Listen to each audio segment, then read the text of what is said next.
children, today I am going to explain you about the directive principles of state policy. In the previous video, I explained you about the fundamental rights which are mentioned in part 3 of the Constitution.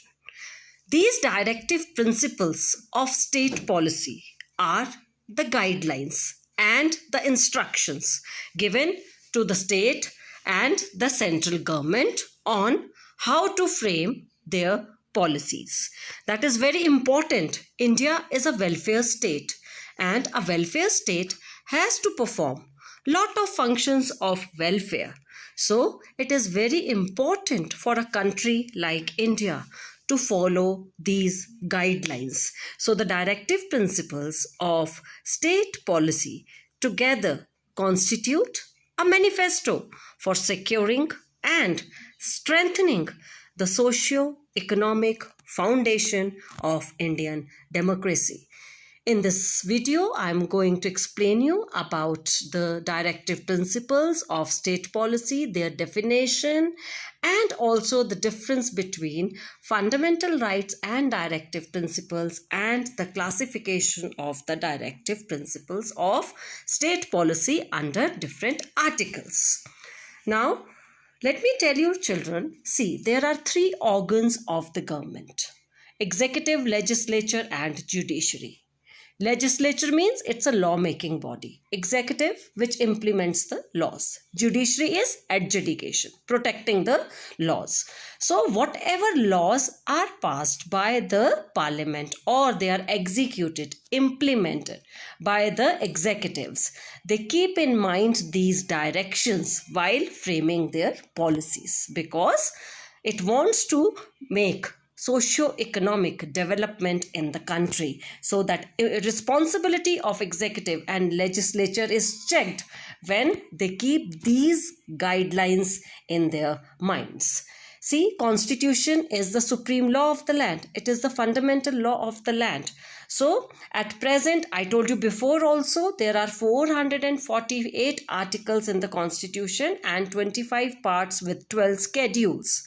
In part 4 of the Constitution, these directive principles are mentioned, which are the guidelines, instructions given to the legislature and the executive, to the law-making body also, as well as to the executive, which has an authority of implementing the laws made by the legislature. You know, when our Constitution came into force, before it, the framers of the Constitution studied the Constitution of various countries, because it wasn't easy to frame a constitution for a country like India, which was highly diverse. So this unique feature of directive principle of state policy has been adopted from the Constitution of Ireland.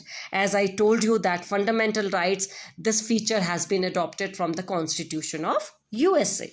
So these directive principles are mentioned in part 4 of the Constitution from Article 36 to 51, and they are very unique for any welfare country. So these are actually the philosophy of the Constitution and is the soul of the Constitution.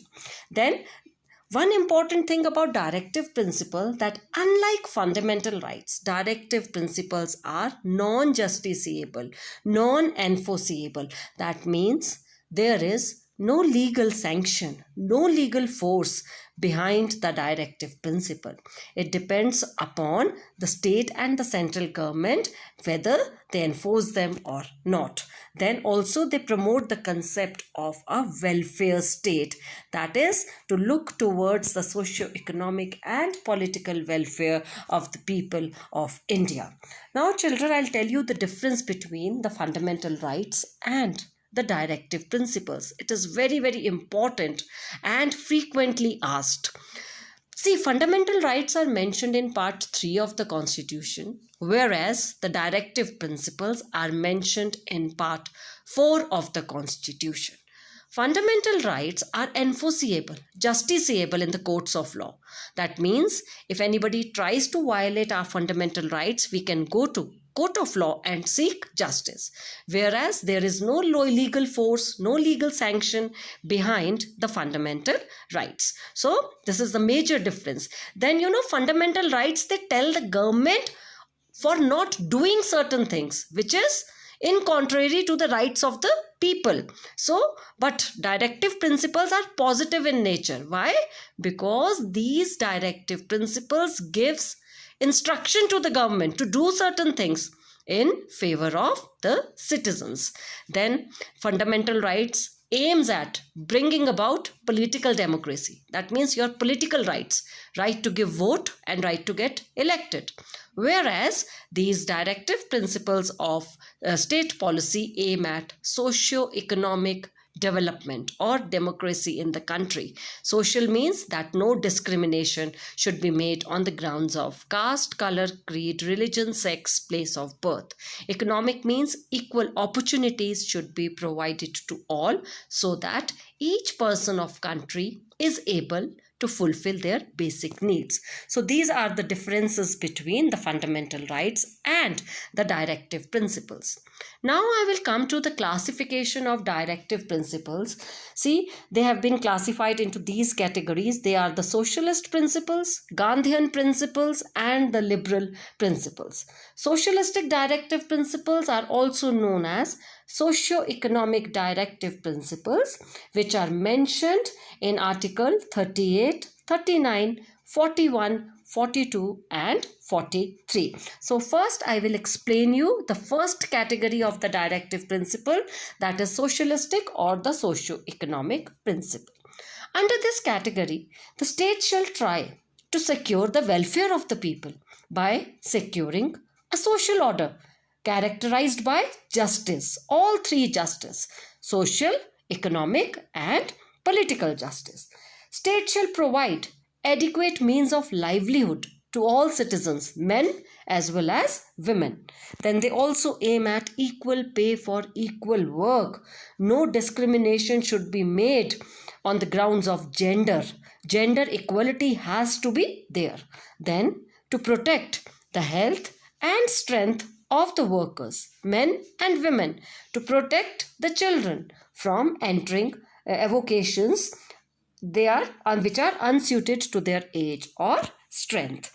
Then Article 39, it promotes equal justice and to provide free legal aid to the poor. And also the state shall ensure and make provisions for securing just and humane conditions of work and for maternity relief to women. These are some of the socialistic or the socio-economic directive principles which are mentioned till Article 43 of the Constitution. Let me come to next, Gandhian principles. See, Gandhiji is the father of the nation and he had certain dreams for our country. And so these dreams, they have been written in the form of directive principles.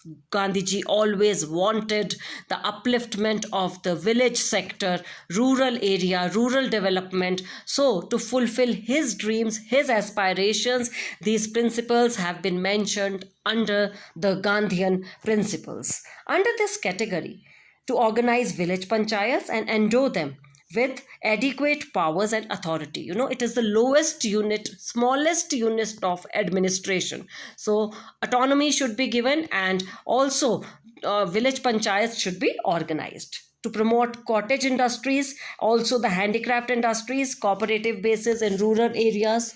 To promote the educational and economic interest of the weaker sections of the people, and also to bring about prohibition of the consumption of intoxicant drinks and drugs which are injurious to health, such as liquor and all. So these are the dreams, aspirations of Mahatma Gandhi. He also wanted to organize the village panchayats and also wanted that agriculture should be prioritized. He also wanted to organize agriculture and animal husbandry and to take steps for preserving and improving the breeds and prohibiting the slaughtering of cows and calves and other milk and draught cattle. These were the Gandhian principles. Now I will come to the liberal directive principles. Under this category, The main principles are to secure a uniform civil code for Indians and to provide for free and compulsory education to all the children up to the age of 14 years within 10 years. So to secure the separation of judiciary from the executive. See, judiciary is the third organ of the government. It has to be separated. It has to be independent so that it can dispense justice without any fear, favor or ill will. To provide free legal aid to the poor so that justice is not denied to any of the citizens because of their poverty. These were the liberal principles which are mentioned till Article 52. There are certain amendments which are made in the directive principles. These are 42nd Amendment, 44th Amendment, 86th and 97th Amendment. Means changes which are made in the directive principles. Some of the critics, they criticize these directive principles on these grounds. The grounds are that they are not enforceable, they are not justiciable in the courts of law, there is no legal force, no legal sanction behind them. And also some of the critics, they criticize them that they are illogically arranged and the classification is not proper and they are not practicable. Also, there is constitutional conflict between the fundamental rights and the directive principles. So this was all about directive principles. I hope, children, this was quite very informative. Stay tuned for my next video which I'll be uploading very soon, children. Thank you very much.